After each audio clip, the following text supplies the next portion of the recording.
Bonjour à tous, c'est Sirdek, je vous souhaite tous la bienvenue sur ma chaîne.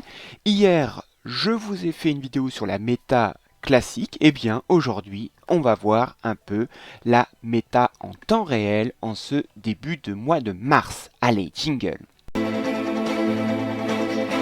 Avant de vous montrer cette méta en temps réel, je voudrais vous rappeler un peu le concept. Hier, je vous ai fait une vidéo sur la méta classique, c'est-à-dire la méta des top players. Ils ont la capacité d'invoquer sur tous les personnages, de tous les avoir et de les maxer. Ce qui leur permet de nous dire quels sont les personnages les plus efficaces et les teams du moment. Sauf que, eh bien, on n'a pas tous les moyens d'invoquer tous les personnages et de les maxer. Ce qui fait que sur le duel galactique, vous voyez une différence entre ce que vous proposez top player et ce que vous croisez. En effet, certains personnages sont considérés comme très efficaces et pourtant vous les rencontrez pas tant que ça en duel galactique. C'est pareil, les teams qui paraissent très efficaces selon les top players, eh bien vous les rencontrez pas vraiment en duel galactique. Pourquoi? Parce que comme on n'a pas les moyens de tous les invoquer et de les maxer, eh bien nos teams sont ressentent et donc les personnages eh bien ne sont pas tous forcément aussi présents que ce que nous montrent les top players. Il est par conséquent très intéressant de savoir quels sont les personnages les plus joués actuellement en duel galactique. Si on vous dit il y a beaucoup de Thanatos, alors vous allez peut-être réfléchir à mettre des tanks dans votre équipe, des Chons Surplis, des Shen GC, des Aldébaran GC. Si on vous dit il y a beaucoup de teams comme ça qui se jouent sur le duel galactique, vous allez réfléchir à votre propre construction de team pour justement les contrer. Donc voilà pourquoi il est intéressant de s'intéresser à ce que j'appelle la méta en temps réel. Quels sont les personnages et les teams les plus joués sur le duel galactique. Alors tout d'abord, les chiffres que je vais vous donner concernent les serveurs E25 au dernier en date. Alors c'est vrai que ça ne concerne pas tous les serveurs, mais je pense que c'est assez représentatif quand même. Mais il peut y avoir quelques différences par rapport au serveur E0 à E24. Ensuite, pour les teams, je vais vous expliquer comment j'ai fait puisque le jeu ne nous permet pas d'avoir quels sont les teams les plus rencontrés. Bien, on va déjà voir quels sont les personnages les plus présents en duel galactique à partir du serveur E25. Et je vais vous montrer les évolutions quand il y en a. Donc on voit Thanatos toujours très présent une fois sur deux. Est-ce que l'arrivée de Perséphone va changer? Ça, je vous le dirai donc au début du mois d'avril. Ensuite, eh bien, nous avons toujours le même trio, Gcanon, Orphée et Chons Surplis. Avec une petite différence, c'est que, eh bien, Orphée est maintenant troisième à virer Chons Surplis. Donc ces trois-là, ils sont quand même une fois sur trois. C'est quand même assez présent dans les teams que l'on rencontre. Ensuite, nous avons un quatuor. Ce quatuor, on le rencontre quand même une fois sur quatre en moyenne. Athéna RC, Doko GC, June et Saori RC. On voit quand même une Saori qui perd petit à petit un peu d'importance. Ensuite, cette ligne-là, de 10 à 19%, ça représente une fois sur 6. Et on voit eh bien, une arrivée, en effet, un joueur, la dernière fois que j'ai fait ma méta en temps réel, me disait, moi je comprends pas parce que, voilà, Albafika est beaucoup plus présent. Je lui disais, oui, mais moi ma méta en temps réel s'est arrêtée, eh bien, fin janvier. Et en effet, eh bien, Albafika, au mois de février, est beaucoup plus présent. Vous voyez, en fin janvier, il était ici entre un peu plus de 1 à 2%, pas plus de 2%, et là il est beaucoup plus présent autour de 13-14%. Il a gagné deux divisions si on peut dire. Maintenant on le rencontre quand même une fois sur 6, ce qui est quand même beaucoup plus important que le mois dernier. Bafika est maintenant bien ancré dans la méta. autre entrée, Pandore normale, assez étonnant qu'elle est un tout petit peu plus présente que le mois précédent, notamment avec un Albafica, c'est quand même un peu surprenant. Ensuite, dans les 5 à 9%, pour vous donner une idée, ça fait à peu près une fois sur 15, hein, vous voyez, ça fait déjà beaucoup moins présent. Et bien ici, on avait deux personnages qui étaient plus présents. Et bien c'est Yoga GC et Shun GC étaient plus présents le mois dernier. Maintenant, on les voit, ils sont moins présents maintenant à une fois sur 15, ce qui est quand même beaucoup moins. Et enfin, la dernière catégorie, hein, c'est une fois sur 50, on voit des personnages qui sont tombés dans cette catégorie, ça veut dire qu'ils sont moins présents, c'est-à-dire Saga, euh, Luna, qui malgré son RC, son RC lui avait permis de revenir, de se stabiliser dans cette ligne-là. Maintenant, elle est beaucoup moins présente. Et oui, un Shura surplis où on va voir après dans les teams, ça se ressent, il est beaucoup moins présent. Maintenant, il est dans cette zone de une chance sur 50 de le croiser. Vous voyez, donc ces personnages sont beaucoup moins présent. Donc on voit une méta réelle qui a un peu évolué, qui est due sans doute à l'arrivée d'Albafica, qui a un peu bougé un peu tout ça. Maintenant reste à savoir si l'arrivée de Perséphone et du RC de Hypnos va de nouveau modifier cette méta. Je disais l'arrivée de Albafica, mais aussi les deux RC, ces deux personnages qui sont toujours dans cette ligne-là, mais beaucoup plus maintenant. Ils ont monté en classement. Il s'agit de Shun, Hades et de Shiryu GC qui ont eu tous les deux des RC et ils sont un peu plus présents. Ces RC les a mis un peu plus en avant. Donc on voit ces trios, Albafica et les deux RC ont un peu modifié cette méta en temps réel dans nos duels galactiques. Maintenant, on va parler des teams. Alors, comme je vous l'ai dit, le jeu nous donne pas, à la différence des personnages, nous donne pas les teams les plus présentes. Alors comment j'ai fait? Eh bien, j'ai pris les teams que j'ai rencontrés. Et j'ai regardé les teams qui ont été victorieux des personnages, des joueurs que j'ai rencontrés. Et donc, ça me donne 143 teams au final. Alors c'est un tout petit peu moins que le mois dernier, 3 de moins, mais vous voyez, c'est à peu près quand même, j'ai un panel de 143 teams. C'est comme un sondage, si on peut dire, donc c'est pas tout à fait la vérité, mais ça montre quand même une tendance. Alors, dans les joueurs que j'ai rencontrés, vous voyez, je rencontre toujours à peu près 10,5%. Ce sont des joueurs de niveau platine. Beaucoup plus de joueurs en diamant. En effet, j'ai eu beaucoup plus de mal à arriver dans... j'avais fini Immortal 5, mais j'ai eu beaucoup plus de difficultés. Donc, ce qui fait que j'ai rencontré beaucoup plus de joueurs de niveau diamant. Et beaucoup moins, on voit, 19 points de moins, 22,4%. Sont immortels. Par contre, chose étonnante, j'ai rencontré un peu plus de joueurs légendaires, donc ce qui est un peu étonnant. Donc voilà d'où viennent la provenance des équipes que je vais vous proposer. Donc ça me fait un panel de 143 teams et je vais vous montrer voilà quelles sont les tendances que j'ai trouvées comme team. Alors on a toujours des teams plutôt homogènes et on voit qu'elles sont un peu plus nombreuses. 5 points de plus, on arrive quand même à 30,8%, quasiment 31% sont des teams homogènes. Qu'est-ce que j'appelle des teams homogènes? C'est des teams qui sont à la fois, il y a des tanks, il y a des DPS et des healers ou des contrôles. Donc c'est des teams assez homogènes, à la différence des teams DPS où il y a beaucoup de DPS. Donc voilà, des teams homogènes. Donc les joueurs se dirigent de plus en plus vers des teams homogènes. Et vous voyez en dessous quelle est la proportion de ces teams dans chacune des catégories. On le voit que ces teams homogènes sont très présente dans les diamants, hein, un petit peu moins en immortel, mais dans les diamants et les légendaires, hein, plus de 30%, ce qui est assez important, hein.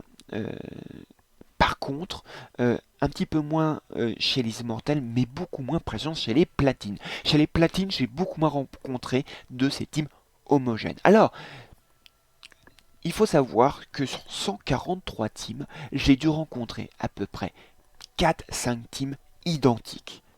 Donc, ça veut dire que c'est carrément 140 teams différents. Donc, je peux pas vous dire, voilà, cette team-là, je l'ai rencontrée souvent. Donc, je donne des tendances.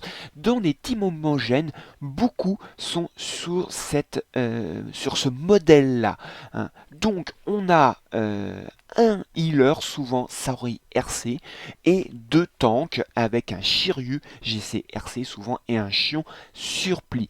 Nous avons un générateur de cristal, mais aussi un DPS Athéna RC, et nous avons en DPS un Thanatos très présent une fois sur deux, hein, il y a Thanatos, donc on le trouve très présent, et un Mew qui revient avec son Mew avec son RC, un Mew un peu plus présent. Autre variante, là on retrouve donc un générateur de cristal, hein, Doko GC, mais on a en tank un Aldébaran GC, mais aussi un Shenades RC, un peu tank, mais aussi un qui double personnage. Là, en DPS, nous avons un Alone, personnage très dangereux en fin de game, mais aussi un J-Canon encore très présent, et là, une Athéna exclamation qui est un peu double, hein, qui peut être DPS avec son Milo, mais aussi healer avec son bouclier de Mu, mais aussi peut être un contrôle avec son Alolia. Donc un personnage un peu multiple. Autre team, là nous avons donc toujours une Saori RC en heal. Nous avons pour tanker bien une June qui est quand même présente, hein, et un générateur de cristal avec Doko GC. En DPS, bien comme je vous disais, un Albafika beaucoup plus présent, un Aphrodite RC aussi qui est bien présent et toujours ce Thanatos. Donc vous voyez, ces teams, c'est des teams que j'ai rencontrés, hein. C'est pas des teams que j'ai un peu bricolé. Voilà ce genre de team, voilà, donc on peut rencontrer donc là des teams avec Shiryu RC, autour de Shiryu RC. Là c'est des teams un peu autour d'Aldébaran GC de Shenades, et là des teams un peu autour de Saori et de June, voilà, mais toujours avec un Thanatos très présent. Donc voilà, des teams, beaucoup de teams sont homogènes, hein, 31%, hein, des teams que j'ai croisés ou qui sont rencontrés. Ensuite, donc derrière, toujours bien présent ces teams Orphée RC, hein, pas loin de 24-25%, hein, c'est assez stable. Des teams qui sont très présentes parmi, vous voyez, les platines et les immortels, un peu moins chez les diamants et les légendaires, hein, autour de 30% donc chez les platines immortels et un tour de 20% chez les légendaires et les diamants. Alors, les teams que l'on rencontre, on rencontre beaucoup avec une June qui tank, un G-Canon ici qui peut donner ces cristaux notamment pour un Thanatos ou un RC, et non un Shun Hades, hein, Shun Hades qui permet de doubler mais surtout de tanker, hein. Le RC toujours remis en avant ce personnage. Autre possibilité, là on a un duo Ichi Orphée RC très intéressant. Là un G-Canon qui donne ses cristaux, puisque on a quand même un canon dragon des mers très intéressant, mais qui demande 4 cristaux. Mais une fois qu'il a lancé, hein, son triangle, et bien là avec le Orphée RC, les dégâts rentrent et sont dévastateurs. Vous avez un Shion Surpli là qui est intéressant pour protéger notamment le Orphée RC, et comme on a des teams qui sont très demandeuses de cristaux, on a un Doko GC qui rapporte ici, hein, ces cristaux, puisque quand même, hein, quand vous avez un personnage ici comme Canon Dragon des Mers qui donc casse cristaux, ça fait un peu mal. Donc 4 cristaux plus 2, donc vous voyez vous êtes déjà à 6 avec le Orphée RC, plus 1 pour le Ichi pour accélérer, donc ça fait 7. Donc vous voyez, on a besoin des cristaux de G-Canon et de Doku GC. Donc voilà une team Orphée RC avec un Canon Dragon des Mers fort intéressante. Dernière team qui sont un peu sous ce format-là. Donc une team avec un Shiryu GC, et oui, un Shiryu GC qui protège ce Orphée RC et un Radamante RC toujours bien présent. Là encore, on a un Chion Surplis qui peut mettre son bouclier pour protéger le Orphée RC encore plus. Et on a le heal de Saori RC et toujours ce Thanatos très présent dans ces teams aussi. Donc voilà les modèles que l'on peut trouver pour ces teams Orphée RC encore très présents dans le duel galactique. Ensuite, eh bien, on voit un peu moins, un tout petit peu moins des Pandore Trident qui perdent 4 points, mais qui restent quand même très présents, 18% quand même. Et chose très étonnante, c'est que on les voit très présentes dans les joueurs platine que j'ai rencontrés. Voilà, et donc 40% dans les joueurs platine font des Pandore Trident. C'est un peu étonnant puisque c'est quand même des teams qui demandent des Pandore Trident très rapides. Mais voilà, donc après, un peu moins présent, vous voyez, autour de 15-20% dans les autres divisions.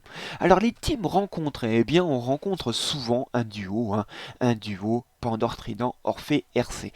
Mais Pandore Trident demande 4 cristaux, donc qui va les donner? Donc on a souvent les deux qui sont donnés du premier tour, plus souvent une fée des marais qui traîne par-ci par-là.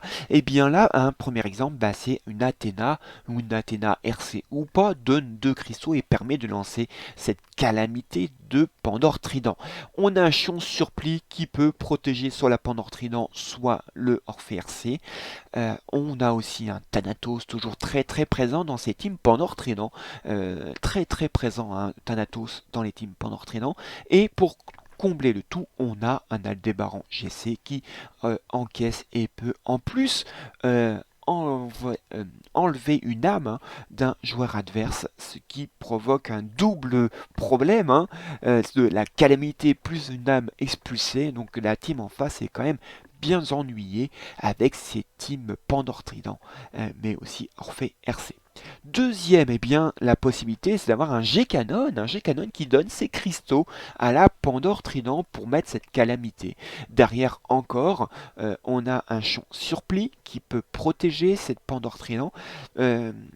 Sinon, on a aussi les cristaux donnés par Doku GC qui permet de faire un gros coup de l'attaque principale de Thanatos, ou si vous avez votre Alone déjà transformé, et bien avoir des cristaux pour faire la grosse attaque, c'est fort intéressant.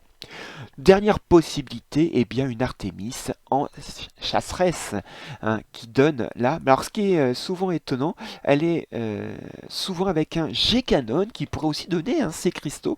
Donc est-ce que ces cristaux sont utilisés sans doute pour bien l'Aphrodite RC qui est à la fin. Donc une Artémis en chasseresse pour permettre à la Pandore Trident de sortir sa calamité.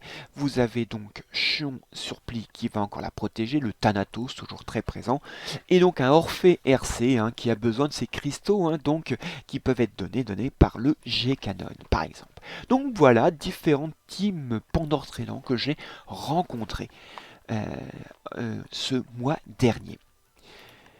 Ensuite, les teams Artemis, toujours bien présentes, même un peu plus présentes, à peu près 3 points en plus. L'on voit que ces teams Artemis sont souvent bien appréciés des joueurs légendaires que j'ai rencontrés.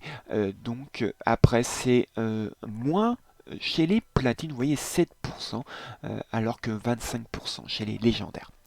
Alors, des teams Artemis, eh bien, on a ces teams Artemis éclat avec ce Ulysse et ce G-Canon qui font des coups blancs et qui déciment vos personnages, surtout comme votre adversaire est beaucoup plus rapide que vous. Vous avez aussi un Thanatos, un Alone pour les fan games et un Aldébaran GC qui protège le tout. Autre team Artemis, eh bien ici plutôt une Artemis en éclat avec une June. Vous avez une Saori RC qui va healer, un Thanatos qui peut faire des coups blancs dévastateurs, donc un Aldébaran GC ici peut expulser une âme, et donc ici vous avez une Artemis en éclat, un Milo GC est fort intéressant, bien que Milo GC est moins présent ce mois-ci. Dernière possibilité, toujours une Artemis en éclat avec une jaune, donc un Aldébaran, excusez-moi, un G-Canon qui va donner ses cristaux pour l'Aphrodite, la RC enfin, de team. Nous avons ici encore une Saori, c'est très présente pour healer, évidemment une Artemis éclat, pourquoi? Parce que vous avez un Albafica qui va pouvoir envoyer 2 fois ses roses empoisonnées et donc un Aphrodite à la fin, comme je disais, qui va pouvoir s'amuser avec les cristaux donnés par G-Canon. Donc voilà des exemples de team Artemis très différentes, vous voyez, soit éclat, soit chasseresse, si vous le souhaitez. Enfin, des Team Freeze. Les Team Freeze sont un peu plus présentes. Alors j'en ai trouvé aucune du côté des platines parce que, eh bien oui, ça demande d'investir dans un Camus RC, ce qui n'est pas vraiment intéressant pour les platines visiblement. Donc chez les diamants, bien présents, un petit peu moins chez les immortels et un peu chez les légendaires. Alors, vous avez donc un duo souvent rencontré, un Camus RC et un Camus GC. Donc là, vous avez dans cette première team une Saori RC qui va healer, un Chion Surplis qui va sans doute protéger le Camus RC, donc un Thanatos toujours présent et un Doko GC qui peut donner ses cristaux pour permettre donc à Camus GC sa grosse attaque. Deuxième possibilité, eh bien, vous avez toujours ce duo, Camus RC et Camus GC. Toujours ce Saori très très présente dans les Team Freeze que j'ai rencontrés. Là, vous avez donc un rune de Balrog qui peut buffer sur le Camus GC, ou l'Albafica ici présent, et toujours ce Doko GC aussi toujours présent dans les Team Freeze que j'ai rencontrés.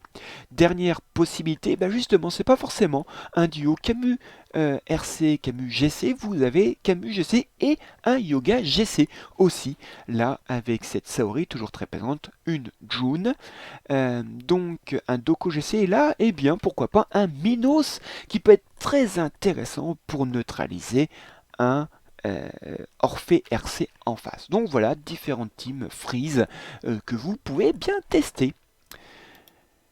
La team saignement est beaucoup moins présente à mon grand regret. Alors il y a une explication. Donc vous voyez aucun team saignement chez les légendaires, chez les platines, très peu chez les diamants et chez les mortels. Ça vient bien notamment d'un Shun Hades. Un Shun Hades est très pénible puisque il enlève des saignements, ce Shun Hades RC. Donc très très pénible, ce qui rend la team saignement beaucoup moins intéressante. Alors là, vous la connaissez, c'est ma team saignement, que j'aime bien, avec June, Saori RC, un petit hack très intéressant, et donc le trio magique. Un autre exemple, on peut voir, pas forcément un trio magique, mais Doko GC, le Shora Surplay, mais aussi un Albafica, puisque vous savez, quand il a 5 saignements, et bien il peut être 5 poisons, il peut être transformé en 5 saignements, très intéressant, donc pour un Doko GC qui va les faire éclater. Donc là, un Shun Hades qui permet de tanker, un Chion Surplis qui permet de protéger, pourquoi pas une Saori RC qui pourrait bien être visée. Enfin, des teams DPS, beaucoup moins présentes, aucune chez les immortels, aucun chez les légendaires rencontrés, très peu chez les diamants, mais un peu plus chez les platines. Alors les teams DPS, c'est quoi? C'est au moins 4 DPS dans la team, et avoir un healer ou un tank qui essaye de maintenir ces 4 DPS en vie. Donc là, par exemple, les DPS, c'est un Gcanon, un Thanatos, un Iki GC et un Mino GC, pourquoi pas. Autre possibilité, là les tanks, c'est ce démarrant GC. Et les heals ou les supports, c'est Albafika, Athéna exclamation, hein. Et donc c'est DPS, Alone, Mew RC sans doute, ou pas, Radamante aussi RC ou pas, et un Milo de cette exclamation, pourquoi pas. Donc voilà, c'est une DPS beaucoup moins présente. Voilà ce que je pouvais vous dire de cette méta en temps réel. J'espère que cette vidéo vous a plu. N'hésitez pas à mettre un commentaire. Je vous rappelle que j'ai mon Discord. Maintenant, n'oubliez pas d'y adhérer. Je vous accueillerai avec bras ouverts. Donc le Discord, il y a un lien dans la description. Il y a un lien aussi vers mon Facebook. Donc j'espère que cette vidéo vous a plu. Je vous souhaite à tous un bon jeu. Amusez-vous bien et à la prochaine fois. Allez, salut!